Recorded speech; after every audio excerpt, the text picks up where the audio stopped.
Now, it's always fascinating to hear people's stories and how they were inspired, things they wanted to change, and of course the joys and challenges of reaching their goals. In my story, a new feature on the 123 show, I hope to talk to people about how it all started. My guest this week is Vince Siu, founder and CEO of Press Start Academy, a Hong Kong-based education startup, reimagining whole person development, assessment, and learning through play and games. Let me just welcome you on the program, Vince. Good afternoon to you. Hello, thanks for having me. It's lovely to have you on. Now, Vince, it's a very interesting thing. You know, the moment I read this thing about through play and games, first of all, tell me a little bit about the Academy. Sure. It's actually all in the description. We like having fun. We like having a good time. Our focus is on whole person development and assessment, as well as obviously academic learning. So what that means is we design a lot of our own curriculum and our programs, and it's all focusing on 21st century skills. Right? Mm-hmm. So they would be the more on the softer side, so like creativity, communication, critical thinking, and so on. But at the same time, also being tethered to academic standards and so on. Mm-hmm. The most important thing for us, though, is that it's all designed around having a good time. Mm-hmm. So all of our programs are actually based on games that we design, stories that we create with characters and like a whole universe.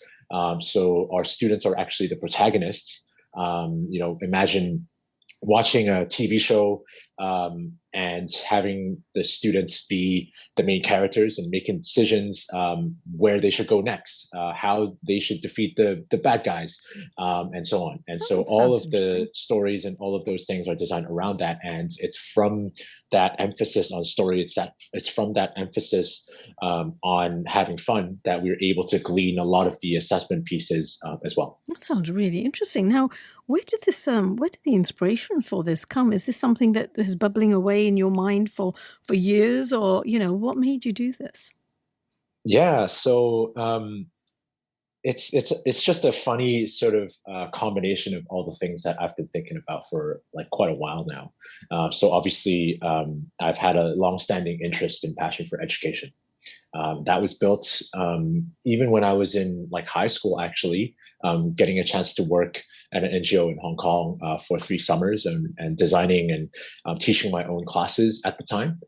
So that was like way back when. I never really went into education, as like a field of study. Mm-hmm. But I guess that passion sort of never left me. On the other side, obviously, we all love having fun. I would call myself someone who likes thinking about games more than someone who is like an out and out gamer. Mm-hmm. I don't really spend a lot of time playing games, but when I do, a lot of it is around how to design game experiences that are enjoyable and that are really memorable and immersive for the players.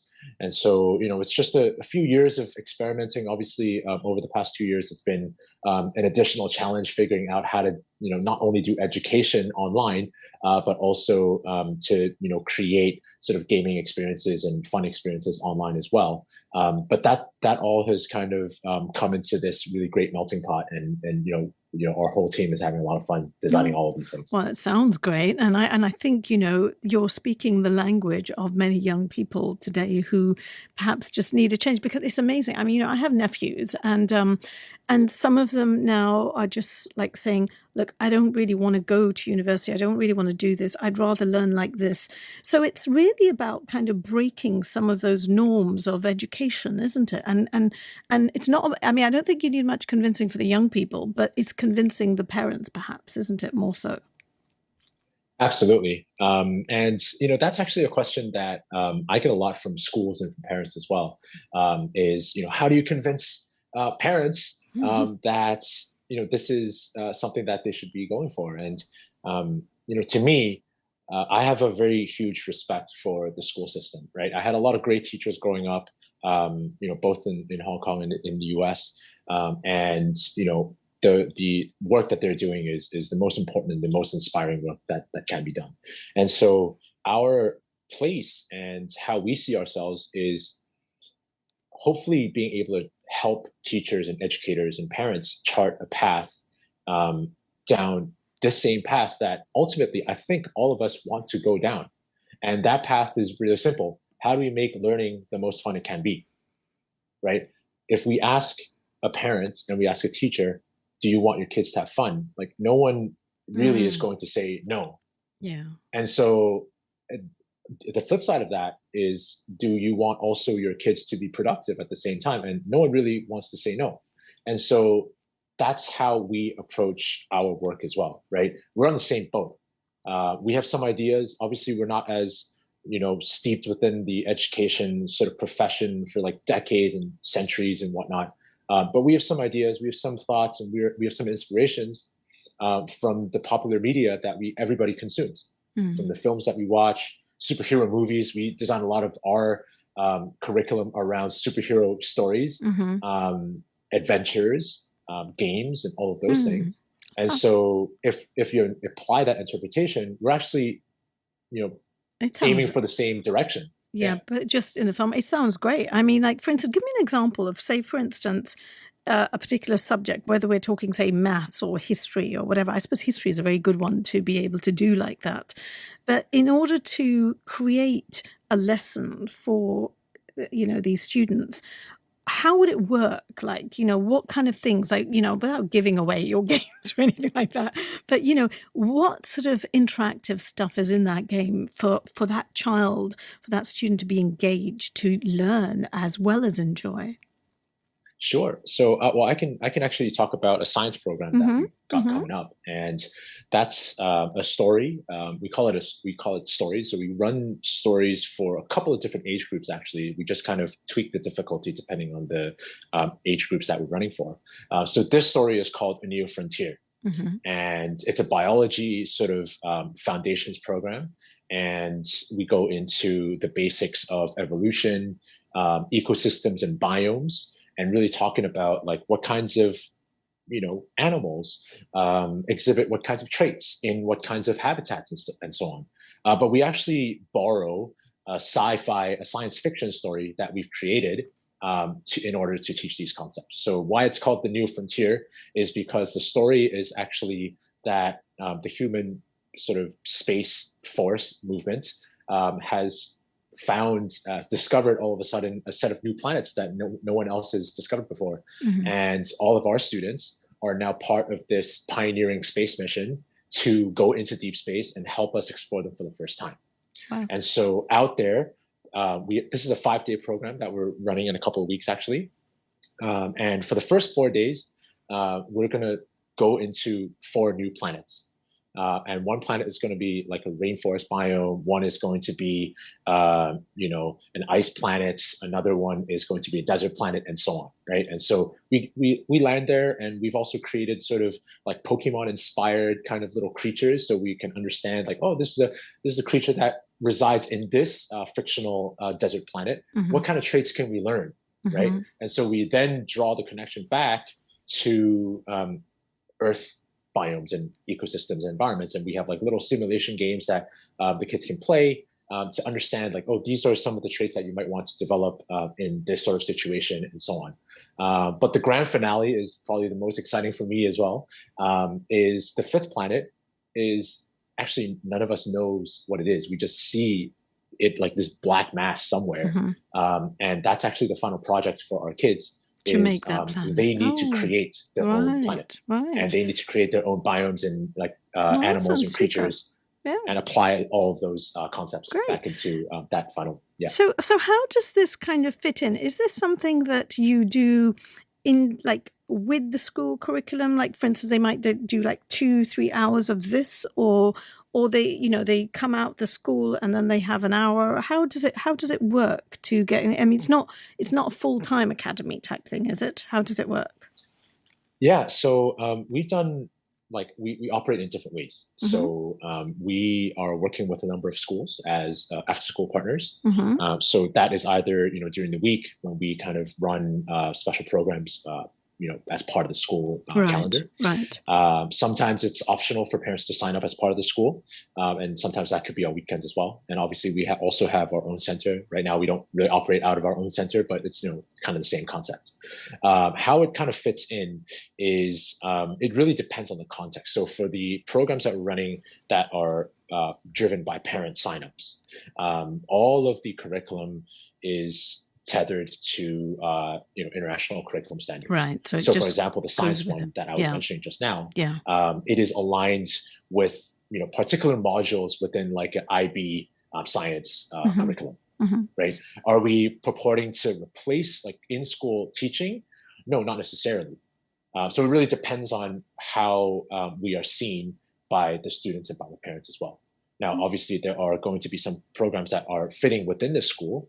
And so in that case, it's up to a discussion between how we want to do this with the school. We also work a lot with teachers in terms of professional development and, a lot of those and making the games up. Do you consult teachers and perhaps get their feedback as to what the kids would absolutely. like? Absolutely, yes. Because ultimately, again, we have the most respect for teachers and they absolutely know what the kids are looking for. And actually, sometimes they come to us and they're like, hey, can you figure something like this out? Like, that's great. You guys do a lot of these kind of game engineering type things. How do you kind of work on this thing I want to do this on a slides, or I want to do this in an online environment. We've actually been doing a lot of supporting teachers and NGOs during these past 2 years because we've been trying to figure out a lot of those things too. Well, you're obviously very passionate about what you do now, and it's obviously something that's been on your mind and you've worked on it. Now, tell me how difficult, I can see that, breaking through to parents or even schools to actually get them to take it on as an idea is probably a bit of a challenge anyway. But when you started this project, I mean, what kind of challenges did you face? Well, I'll give you a couple challenges. We started Press Start Academy December 2019, so that was after 6 months of protests. Yeah. And 2 months in, we had COVID. I know. So, my goodness. that's kind of a perfect storm. I don't know why we picked that timing, but that's kind of how I think it is lots sometimes. of people are saying that. So lots of people perhaps who did venture into the startup area suddenly thought, why did I do it now? I should have just left it. But the thing is, the thing that you're doing is very much online, and probably the pandemic has, a bit of a silver lining in a way that it might have actually helped you as well, because the whole thing of having kids in their homes and doing online teaching and things like that has probably helped, has it? Well, I mean, I think it would be kind of a stretch to say that the pandemic has helped. I feel like, in an ideal environment, everybody wants to be in person, right? Yeah, there's no real substitute for that. But what we're trying to do is we're trying to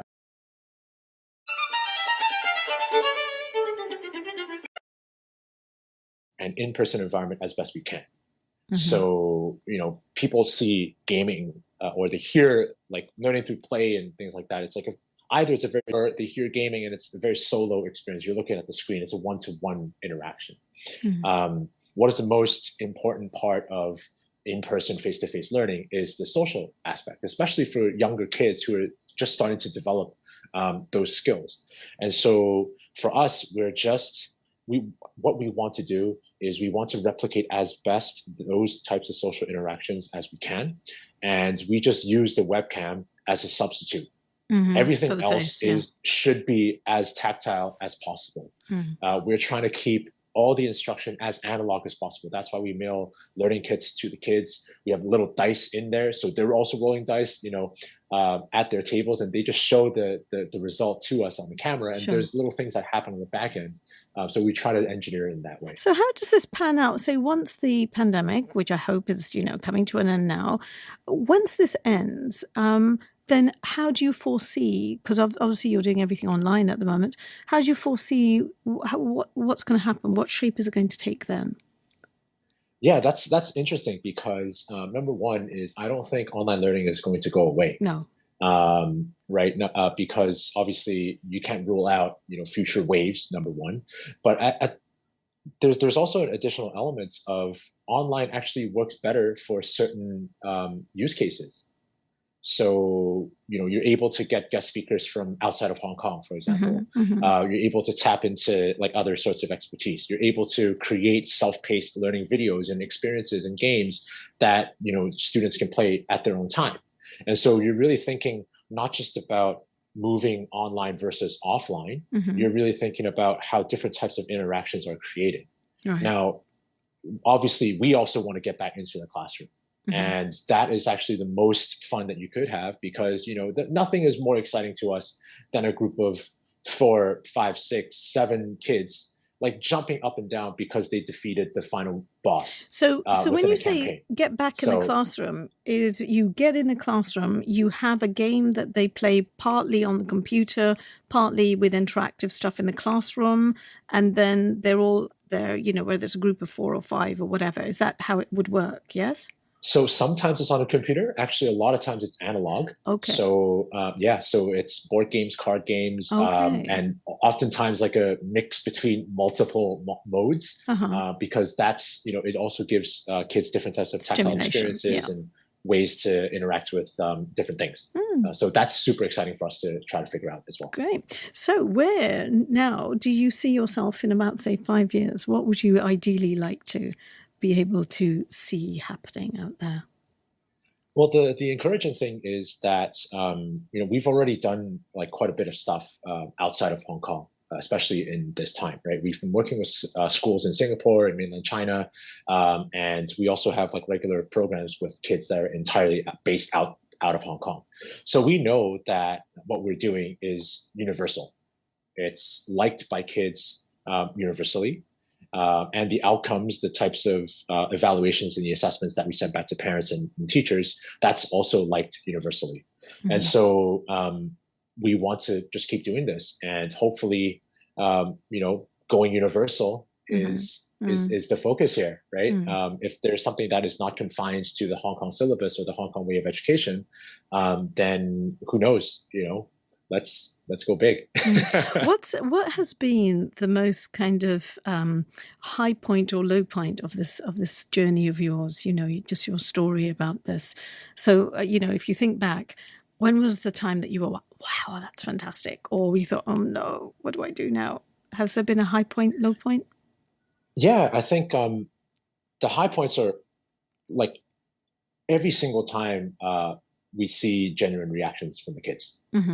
That's unbeatable. And to me, when I talk to my team, obviously there's a lot of things that we want to strive for in terms of feedback from the parents, and hopefully they like the things that we're doing as well. In the classroom, there's only one KPI. Our only KPI in the classroom is that our kids can't wait to come back. Yeah. They don't want class to end. When they come in early, they want class to start right away. Let's not wait for the other kids because I want to go and adventure more. Kids ask for more homework. They ask for more work to do because they're so excited about completing all of those things. That to me, there's no one high point, because every time we see this, that's a high point. Absolutely. Yeah. Okay. Low point? Low point. I guess it's, I also wouldn't pin it down to one low point. It's just a lot of back and forth in terms of responding to different policies, because there's all this uncertainty around moving online and offline, and so that's been a challenge, not for us but for everybody within education, right? And for parents definitely as well. And so we've spent a lot of time trying to figure out what is the best response to different announcements and so on. So hopefully, again, like you said, this is all coming to an end. Yeah. Well, fingers crossed. Vince, thank you so much for talking to me today. As my first guest on this feature, you were absolutely fabulous. And it sounds like a super, super project. So, keep in touch. And certainly if you've got any updates, it'd be great to hear from you again. And it'd be lovely just to get some of the feedback that you get from the kids and things. But thank you very much. And I'm going to close this. We'll bill it with a track that you've chosen, actually. Bill Withers and Lovely Day. Thank you very much for coming on the show today. Okay. Thanks, Saadia. Thanks. Thank you.